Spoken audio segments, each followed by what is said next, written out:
ଭକ୍ତ ସୁବ୍ରତ ଏକଦା ପବିତ୍ର ନର୍ମଦା ନଦୀ ତଟରେ ଥିବା ଅମରକଣ୍ଟକ କ୍ଷେତ୍ରରେ ସୋମଶର୍ମା ନାମକ ଜଣେ ବ୍ରାହ୍ମଣ ରହୁଥିଲେ। ସ୍ତ୍ରୀଙ୍କର ନାମ ଥିଲା ସୁମନା। ଭଗବାନ ବିଷ୍ଣୁଙ୍କର ଆରାଧନା କରିବା ଦ୍ୱାରା ଭଗବତ କୃପା ସ୍ୱରୂପ ସୋମଶର୍ମାଙ୍କର ପୁତ୍ରଟିଏ ହେଲା, ଯାହାଙ୍କର ନାମ ସେମାନେ ସୁବ୍ରତ ଦେଲେ। ପୂର୍ବଜନ୍ମର ସୁକୃତିରୁ ବାଳକ ସୁବ୍ରତ ଜନ୍ମରୁ ହିଁ ଭଗବାନଙ୍କର ଭକ୍ତ ଥିଲେ। ସେ ସବୁବେଳେ ଭଗବାନଙ୍କୁ ଧ୍ୟାନ କରୁଥିଲେ। ସୁବ୍ରତ ତାଙ୍କ ସାଙ୍ଗସାଥୀମାନଙ୍କୁ ଭଗବାନ ମାନେ ମନେ କରୁଥିଲେ। ସେ ସେମାନଙ୍କୁ କେଶବ, ଗୋବିନ୍ଦ, ଗୋପାଳ, ନାରାୟଣ, ଦାମୋଦର ଇତ୍ୟାଦି ଭଗବାନଙ୍କ ନାମରେ ହିଁ ଡାକୁଥିଲେ। ଖେଳିବା, ପଢ଼ିବା, ଗାଇବା, ହସିବା, ଦେଖିବା, ଚାଲିବା ତଥା ଶୋଇବା ସମୟରେ ସେ ଭଗବାନଙ୍କୁ ଧ୍ୟାନ କରୁଥିଲେ। ସମସ୍ତ ପଦାର୍ଥରେ, ସମସ୍ତ ପ୍ରାଣୀଙ୍କଠାରେ ସେହି ଧର୍ମାତ୍ମା ବାଳକ କେବଳ ଭଗବାନଙ୍କୁ ହିଁ ଦେଖୁଥିଲେ। ତାଙ୍କୁ ସଦାସର୍ବଦା ସର୍ବତ୍ର ଶ୍ରୀହରିଙ୍କ ଦର୍ଶନ ହେଉଥିଲା। ସୁବ୍ରତ ନିଜ ସାଥୀ ପିଲାଙ୍କ ସହିତ ଖେଳିବା ସମୟରେ ମଧୁର ସ୍ୱରରେ ଭଗବାନଙ୍କର ନାମ ତଥା ଗୁଣଗାନ କରୁଥିଲେ।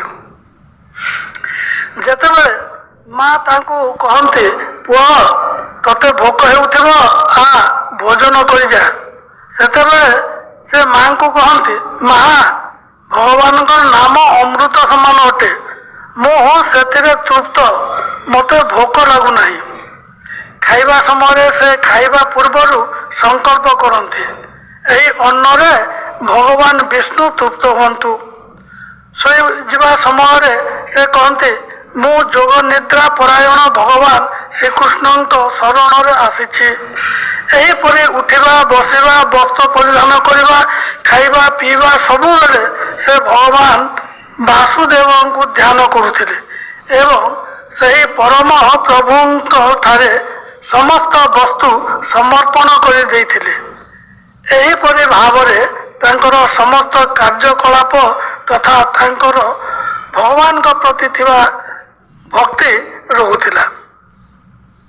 ଯୌବନ କାଳରେ ସୁବ୍ରତ ବୈଦୁର୍ଯ୍ୟ ପର୍ବତ ଉପରେ ସିଦ୍ଧେଶ୍ୱର ତୀର୍ଥର ନିର୍ଜନ ବନରେ ଭଗବତ ପ୍ରାପ୍ତି ପାଇଁ ତପସ୍ୟା ଆରମ୍ଭ କଲେ।